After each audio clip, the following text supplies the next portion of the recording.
Mask नहीं पहना है।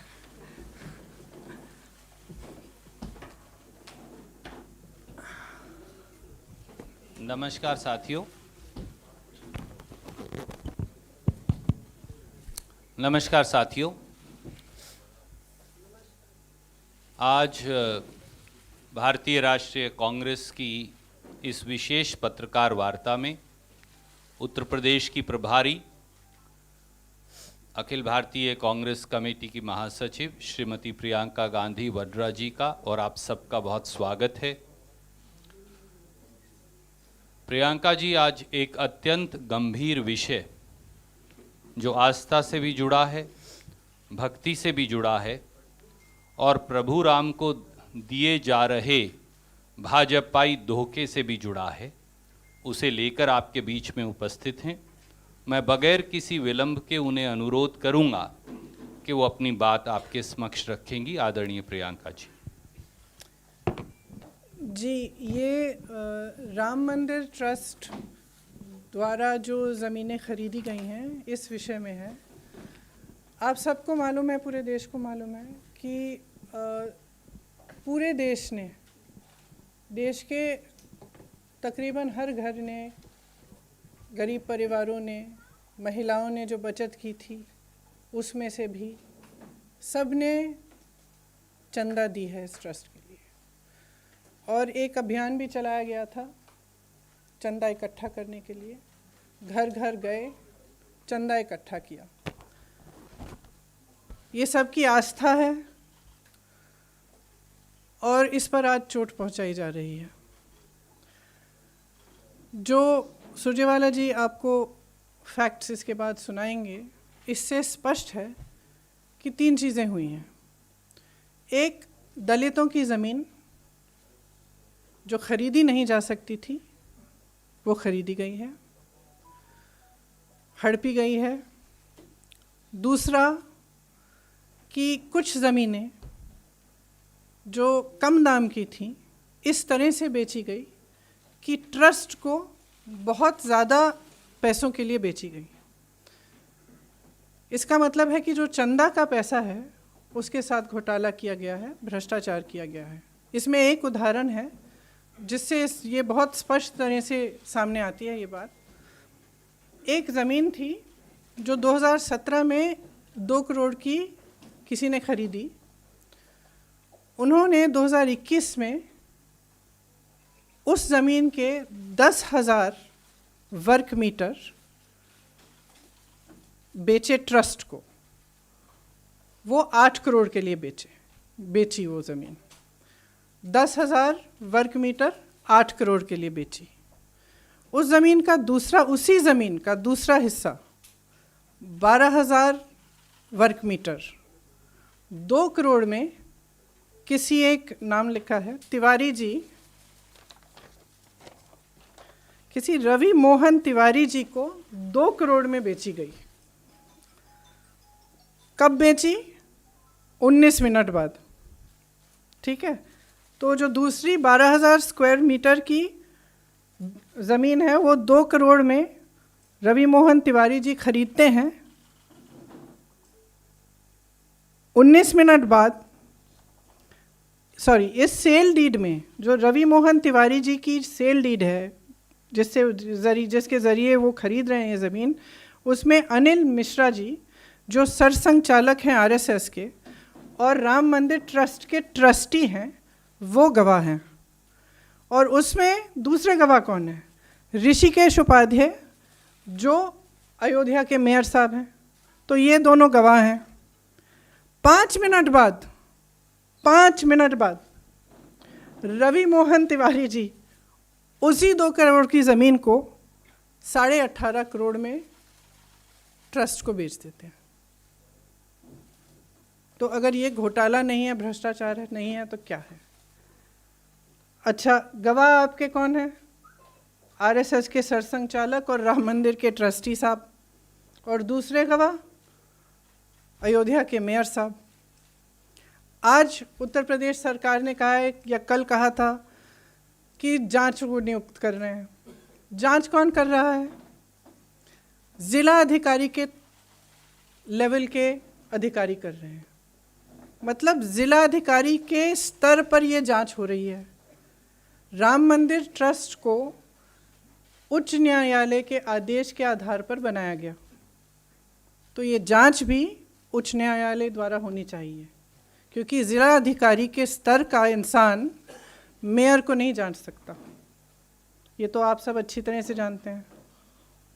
क्या हुआ है कि राम मंदिर के आसपास जितनी भी ज़मीनें हैं उस पर लूट लगी हुई है। भाजपा के जो नेता हैं और अधिक पदाधिकारी हैं और जो सरकारी अधिकारी हैं श्री योगी आदित्यनाथ जी की सरकार के, वो सब लूट में मिले हुए हैं। और ये तो एक ही मिसाल है, सुरजेवाला जी आपको इस पर थोड़ा और बताएंगे, लेकिन वहाँ पे कितनी ज़मीन है, कितने हज़ारों का घोटाला किया गया है नहीं मालूम। बात यह है कि भगवान राम मर्यादा नैतिकता के प्रतीक थे, सत्य के पथ पर चलने के लिए तैयार। उन्होंने कितना बड़ा बलिदान दिया, किस लिए? क्योंकि उन्होंने सत्य के पथ पर चलने का उन्होंने निर्णय लिया था। अब उनके नाम पर भी आप भ्रष्टाचार कर रहे हैं,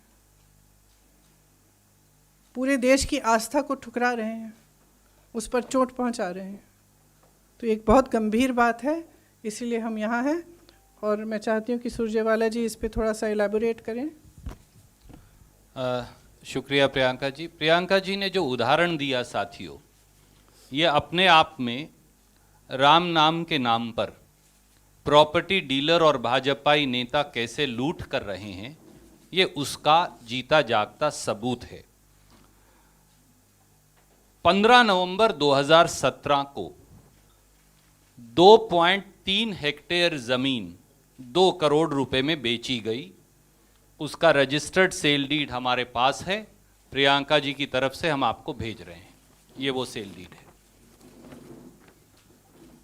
इस जमीन पर एफआईआर दर्ज कर दी गई, वो भी कहां? राम जन्मभूमि पुलिस स्टेशन जिला अयोध्या में 22 अप्रैल 2018 को, कि ये ज़मीन बेची ही नहीं जा सकती क्योंकि ये ज़मीन निजी ही नहीं है। ये वो एफआईआर है जो हम आपको भेज रहे हैं। तो ये ज़मीन बेची ही नहीं जा सकती थी और बाकायदा यूपी पुलिस ने ये एफआईआर दर्ज की है। 18 मार्च 2021 को, जैसा प्रियंका जी ने बताया, इस ज़मीन का आधा भूभाग जो 10,370 वर्ग मीटर है, खरीदने वालों ने, जिन पर एफआईआर दर्ज है कि आप ये बेच ही नहीं सकते, उन्होंने 8 करोड़ रुपए में राम मंदिर ट्रस्ट को टिका दिया। ये वो सेल डीड है, इसकी कॉपी भी हम आपको भेज रहे हैं। इस पर बाकायदा चंपत राय जी ने राम मंदिर ट्रस्ट की तरफ से खरीदी। चंपत राय जी जो आरएसएस के पूर्व लीडर हैं और मोदी जी ने जिन्हें राम मंदिर ट्रस्ट का सचिव बनाया है। और इस सेल डीड पर भी अनिल मिश्रा, ट्रस्टी राम मंदिर ट्रस्ट, और ऋषिकेश उपाध्याय, मेयर भाजपा अयोध्या के दस्तखत हैं। तो पहली बात तो आधी जमीन ही 8 करोड़ में रख ली। उसके जैसा प्रियंका जी ने बताया, 18 मार्च 2021 को ही 7:10 पर शाम को 12,080 वर्ग मीटर जो उसका दूसरा हिस्सा था जमीन का, वो रवि मोहन तिवाड़ी ने सिर्फ 2 करोड़ में खरीदा। तो ट्रस्ट तो 10,000 वर्ग मीटर 8 करोड़ में खरीद रही है, पर उसके 19 मिनट के बाद एक प्राइवेट व्यक्ति वही जमीन का दूसरा हिस्सा 2 करोड़ में खरीद रहा है। उससे बड़ा हिस्सा, उससे भी बड़ा हिस्सा, और उस पर 12,000 है, वो 10,000 जी, और उस पर ट्रस्टी साइन कर रहा है। तो ट्रस्ट को पता है, जब राम मंदिर ट्रस्ट का ट्रस्टी साइन कर रहा है तो उन्हें पता है। और 5 मिनट के बाद, ये वो है जो उन्होंने खरीदा 2 करोड़ में, ये सेल डीड भी हम आपको भेज रहे हैं। और उसके 5 मिनट के बाद 7:15 पे, जैसा प्रियंका जी ने बताया, वो 2 करोड़ की जमीन इसी राम मंदिर ट्रस्ट को 18.5 करोड़ में टिका दी जाती है, बेच दी जाती है। इस पर भी चंपत राय सचिव के दस्तखत हैं राम मंदिर ट्रस्ट के, और इन्हीं दोनों लोगों के, अनिल मिश्रा के, इस पे भी दस्तखत हैं। और उसी उपाध्याय के दस्तखत हैं। तो उन्हें पता है कि 2 करोड़ की ज़मीन 5 मिनट में खरीदी थी, उसके बाद बेच दी। ये दुनिया की, प्रियंका जी मुझे कह रही थी कि दुनिया की सबसे जल्दी महंगी होने वाली ज़मीन है, क्योंकि ये 5,50,000 रुपया प्रति सेकंड से बढ़ रही थी। तो ये शायद दुनिया की सबसे महंगी वाली ज़मीन होगी। एक बात और है जो आपने अभी बताया भी, 5 बजे के बाद कौन सा तहसील का कार्यालय खुलता है भैया? यहाँ तो 7:10, 6:51, 7:15 पे रजिस्ट्री हो रही है। और एक उससे भी कमाल की बात है, जब ये जमीन बेची गई तो जो ट्रस्ट ने स्टैम्प पेपर खरीदा वो तो खरीदा 5:22 पर रवि मोहन तिवाड़ी ने ट्रस्ट ने खरीदा 5:11 पर और रवि मोहन तिवाड़ी ने खरीदा 5:22 पर। इसका मतलब कि मुझे आपको अगर जमीन बेचनी है तो मैंने जब खरीदी ही नहीं थी, आपने उससे पहले ही खरीद ली, ये समझ के कि हाँ इसको सपना आ गया ट्रस्ट को कि हाँ अमुक आदमी खरीदेगा, उसके बाद मैं उससे खरीदूंगा 2 करोड़ की जमीन 18.5 करोड़ में। तो फ्रॉड बिल्कुल साफ है। और जब इस जमीन पर एफआईआर थी तो इसे बेचा कैसे गया? एक दूसरा हिस्सा मुझे प्रियंका जी ने कहा था कि मैं आपके संज्ञान में लाऊं, वो है कि अयोध्या के जो मेयर हैं ऋषिकेश उपाध्याय, उनके एक और भतीजे हैं जो भाजपा के आईटी सेल के नेता भी हैं। हम उनका प्रोफाइल भी आपको रिलीज कर रहे हैं। उनका नाम है दीप नारायण उपाध्याय, ये उनका फेसबुक प्रोफाइल है वो। और इन्होंने लिखा है कि ये मेयर साहब जो हैं ये इनके मामा हैं, इसी के दूसरे पन्ने पर उन्होंने लिखा हुआ है। तो हम आपको ये भी रिलीज कर रहे हैं। इन महाशय ने एक और जमीन खरीदी 20 फरवरी 2021 को, वो ये सेल डीड है, और ये खरीदी इन्होंने 20 लाख रुपए में। उसके 79 दिन के बाद इसी दीप नारायण ने, जो भाजपाई मेयर का भतीजा है, यही जमीन 20 लाख की 2.5 करोड़ में बेच दी राम मंदिर ट्रस्ट को। इस पर भी चंपत राय, अनिल मिश्रा, इन सब के दस्तखत हैं। तो एक चपत ये और लगा दी मंदिर के पैसे की चोरी की। एक फिर तीसरा है, इसी उपाध्याय साहब ने एक गिफ्ट डीड ले ली एक और जमीन की मुफ्त में, ये वो है, ये भी हम आपको भेज रहे हैं, 676 वर्ग मीटर है। और फिर 20 फरवरी 2021 को ये भी 2 करोड़ में राम मंदिर ट्रस्ट को बेच डाली गई। तो चंदे की चोरी का इससे बड़ा, ये 10 के 10 कागजात सेल डीड सहित हम आपको भेज रहे हैं, इससे बड़ा सबूत क्या हो सकता है? अब मैं प्रियंका जी से अनुरोध करूंगा कि आगे वो अपनी बात कहेंगे। We will send you every paper.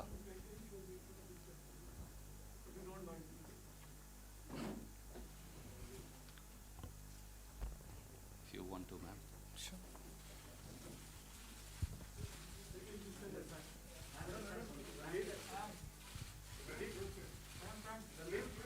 I'll come to questions. They can ask questions. Ma'am, shall we? Sorry?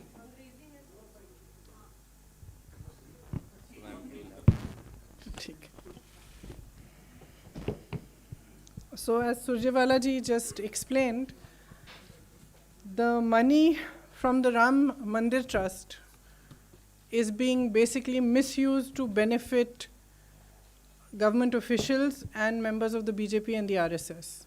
There is a clear transaction here where a piece of land which was sold in 2017 to a certain person was then sold by that person in 2 parts.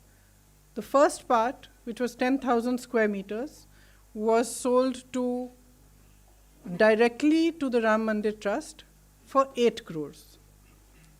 The second part, which was 12,000 square meters, 19 minutes later, so we're talking about the same piece of land, we've sold one piece of it, 10,000 square meters, let's say at 6 o'clock, and 19 minutes later, we are selling the second part of the same land, slightly larger part, 12,000 square meters to a certain Ravi Mohan Tiwari for 2 crores.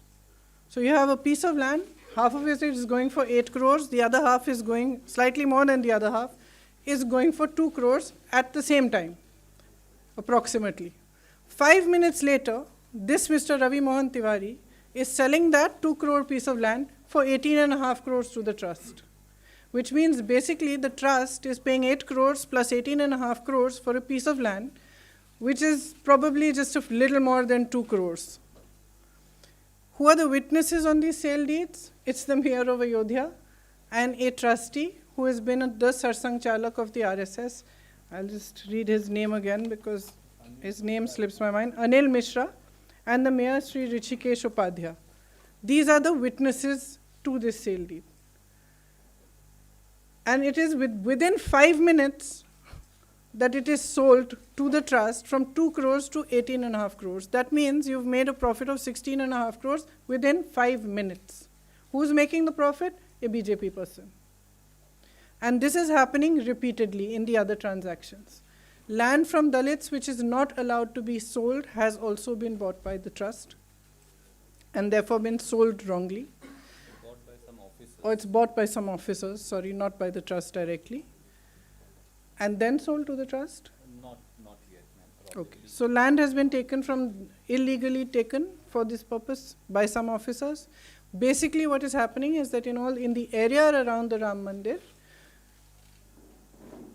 people from the BJP, office bearers from the BJP, workers of the BJP and the RSS, trustees, some of the trustees clearly, and some big officials of the BJP are buying and selling land to benefit themselves and actually using the trust money for this purpose. So people have given money for this trust from all over India. I have been to the houses, villages and houses of people in UP where women have told me that even the money, some of the money that they had saved up, out of that they have given to the trust.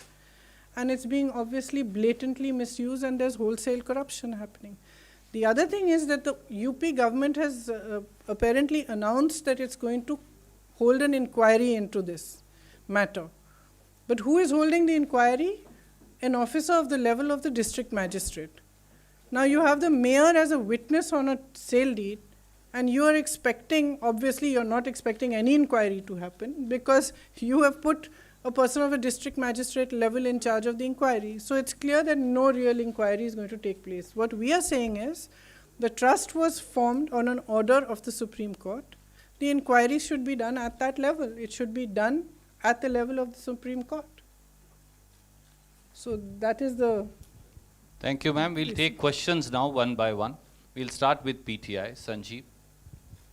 You just mentioned that only district level officials are voting this alleged land scam. And do you think there'll be, since you yourself expressed apprehensions that they'll not be able to hold investigations against bigwigs in the government and the BJP? Do you think it is an eyewash and should the court It's absolutely... would not intervene? Absolutely. That is my view. It is my view that the court, perhaps even suo moto, should intervene because here we are talking about the faith of millions and also the fact that millions of people, not necessarily well-off people, poor people also have given their savings to this trust. So there is some moral responsibility owed to them. And it's very clear that an officer of that level cannot investigate the mayor of Ayodhya. Thank you, ma'am. Siddharth from ANI.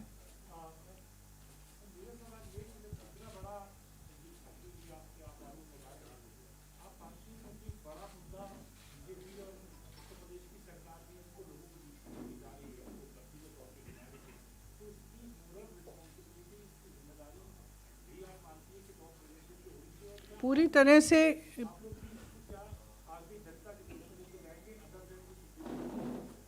हम तो ज़रूर लेके जाएंगे, हम लेके जा भी चुके हैं। जब से ये शुरू हुआ जून में, तब से काफ़ी आंदोलन भी हुआ है उत्तर प्रदेश में इस पर, और हम इसको लगातार करेंगे। लेकिन इसकी नैतिक जिम्मेदारी तो मेरे हिसाब से तो श्री योगी आदित्यनाथ तक नहीं है, ये उन पर नहीं रुकती है, ये नरेंद्र मोदी जी जो प्रधानमंत्री जी हैं उन तक जाती है, क्योंकि ये एक नैतिक जिम्मेदारी है।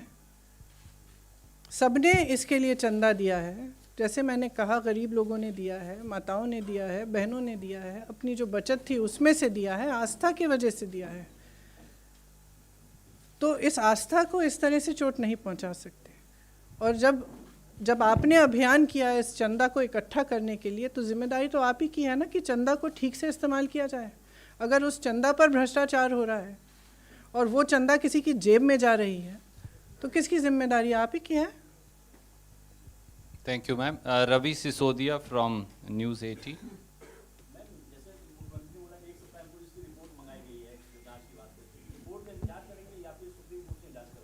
आप बताइए, कोई ज़िला अधिकारी मेयर पे जांच कर सकता है? और ये जो ट्रस्टी हैं, ये राम मंदिर ट्रस्ट के ट्रस्टी हैं, इस पर कोई ज़िला अधिकारी की आप यूपी आइए और मुझे कुछ कहने की ज़रूरत नहीं है। किसी भी ज़िला अधिकारी की हिम्मत नहीं है कि वो इतने बड़े सरकारी पद पे जो बैठे हैं उन पर जांच की जाए। ठीक है, तो ये ऑब्वियसली ये जांच इसलिए कह रहे हैं क्योंकि कुछ कहना है, इस मामले को निपट लिया और आगे बढ़ें, लेकिन ये बहुत बड़ा मामला है। Thank you ma'am. Ashish from ABP।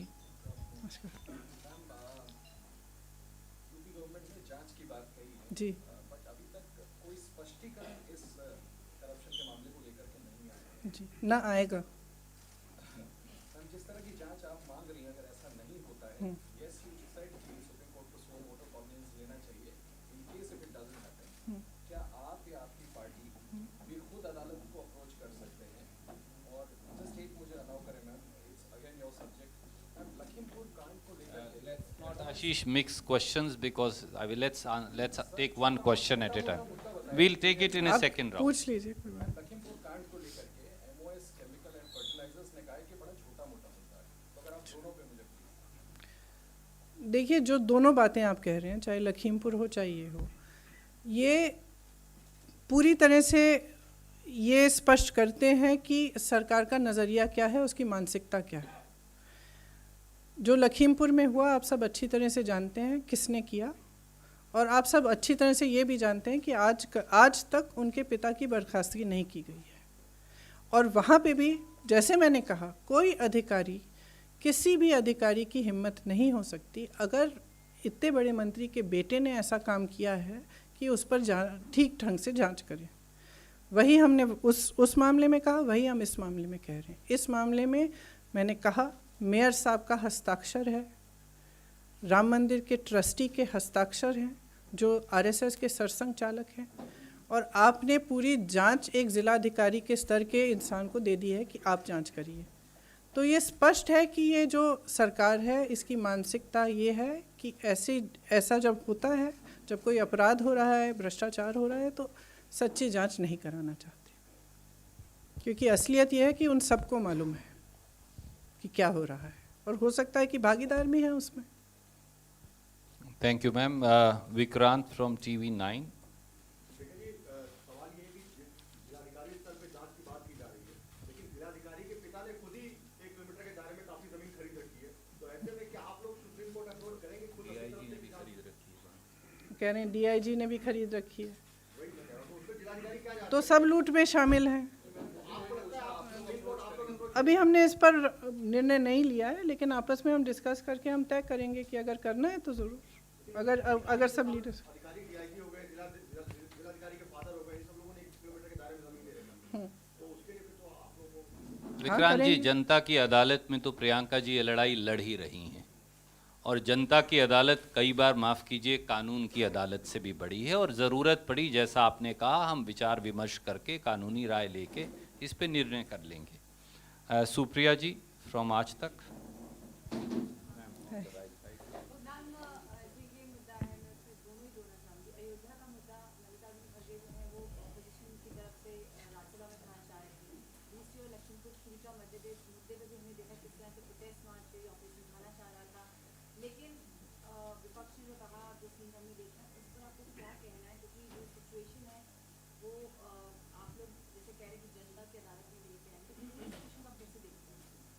Situation ये है कि लोकतंत्र को ख़त्म किया जा रहा है, और ये है कि चाहे भ्रष्टाचार हो, चाहे अत्याचार हो, चाहे हत्याएं हो किसानों की, इन सब बातों पे ना चर्चा हो रही है, ना जांच कभी होगी, क्योंकि सरकार जानती है कि क्या हो रहा है, सरकार उसमें पक्षदार है, सरकार नहीं चाहती कि सच्ची जांच हो, और ये नहीं चाहती कि एक लोकतांत्रिक तरह से इस पर कोई भी चर्चा हो, क्योंकि चर्चा होगी आप सबको अब मजबूर हो जाएंगे दिखाने के लिए।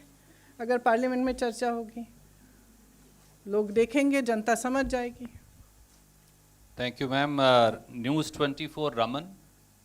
रेखा जी, इस पूरे खुलासे के बाद आपको क्या लग रहा है कि इसमें किंगपिन कौन है? क्योंकि चंपत राय के बारे में अभी आपने बात अब जांच तो मैं खुद कर नहीं रही हूँ, तो मैं किंगपिन कौन है क्या? चंपत राय के बारे में आपने बात कही, इससे पहले भी कुछ खुलासे हुए थे चंपत राय के बारे में कि उनकी भूमिका है इसमें, बिना उनकी सहमति के ऐसा संभव नहीं है। तो चंपत राय कहीं चंपत ना हो जाए उससे पहले, इसके लिए कुछ आप मांग करेंगे? देखिए, बगैर सही जांच के मैं नहीं कह सकती कि कौन किंगपिन है।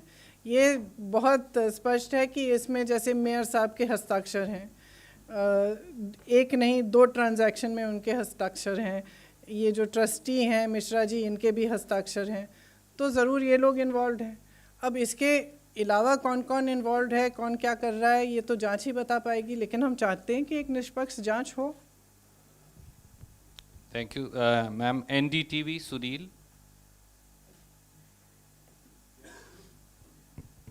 Just wanted to ask you, the government is suo moto taking, when you made a statement, public statement the other day, there's suo moto ordered an inquiry, and I'm not getting into that because I don't want to divert that. But on this very same issue of the Ram Mandir, government has already said that they're going to do an inquiry. Many have asked you whether you're going to go to the Supreme. How can a government inquire about itself? I agree with you. So I'm asking you. If the accusation is against a government, how can they decide that they are going to inquire and decide who is right and who is wrong themselves? That is the whole point I'm making. The point is that these are, sorry I'm interrupting you, but the point is that all these are government officials. Even the statement I made the other day refers to the government. And it's just that in every single case, you cannot just order a small little inquiry at whatever level you feel like and say, we've ordered an inquiry, the matter is over. Especially when you are the person, or not the person rather, that you are the entity that is being accused of something. And that is exactly what I'm saying in Lakhimpur Kheri case as well. I'm saying that here is the son of a minister who has committed a heinous act, and you are ordering an inquiry with the minister still in his seat. And he is no less than the state minister for home. Same thing we are saying here. You cannot order an inquiry at the level of a district magistrate, and the person who has signed the papers is the mayor. It's absolutely ridiculous. So who are you trying to fool? They are trying to argue that it Sunil, I'll come back to you. Vivek Srivastava from Rajasthan Patrika. Madam, लगातार उत्तर प्रदेश में देख रहे हैं कि जो भी प्रमुख मुद्दे होते हैं उस पर आप पहुंचती हैं, जो मुख्य विपक्ष सदन में कहलाते हैं, जो 2 दल, वो इन मुद्दों पे क्यों चुप रहते हैं, और जब आप अप्रोच करते हैं तो पीछे पीछे शुरू हो जाते हैं, इसको क्या कहते हैं? देखिए, अगर आप 2 साल पिछले 2 सालों को देखें तो उत्तर प्रदेश में जितने भी विपक्षी दल हैं, हमारे अलावा किसी ने आंदोलन नहीं किया है, कोई सड़क पे नहीं आया है, कोई किसी ने जनता के मुद्दे नहीं उठाए हैं। अब इसकी वजह क्या है? मेरी तो समझ से बाहर है। मेरी समझ से बाहर है कि मायावती जी इतनी चुप क्यों हैं। मेरी समझ से बाहर है कि अखिलेश जी 2 महीनों पहले क्यों अचानक जाग गए हैं चुनाव के पहले। इससे पहले इतने अपराध हुए, इतना गलत हो रहा है पूरे प्रदेश में, कभी बाहर नहीं निकले, कभी कुछ नहीं कहा। तो लड़ तो हम ही रहे हैं। पिछले 2 सालों से लगातार हम लड़ाई लड़ रहे हैं जनता की, हम उनकी आवाज़ उठा रहे हैं। जहाँ जहाँ अत्याचार हो रहा है, गलत हो रहा है, हम पहुँच रहे हैं, क्योंकि किसी को आवाज़ उठानी पड़ेगी और लड़ना पड़ेगा, और हम अपना कर्तव्य समझते हैं कि हम जनता के लिए लड़ें। उमा शंकर। बीजेपी कह रही है कि कांग्रेस पार्टी राम मंदिर निर्माण में विघ्न डाल रही है। तो मैं कह रही हूँ कि हम उनके लूट में विघ्न डाल रहे हैं, कि जो राम मंदिर के लिए जो जनता ने अपनी पूरी आस्था के साथ जो चंदा इकट्ठी कराई उसको लूट रहे हैं और हम उसमें बाधा डालेंगे, उस लूट में बाधा डालेंगे। Thank you, ma'am. I think we'll wind up and we'll carry on another time.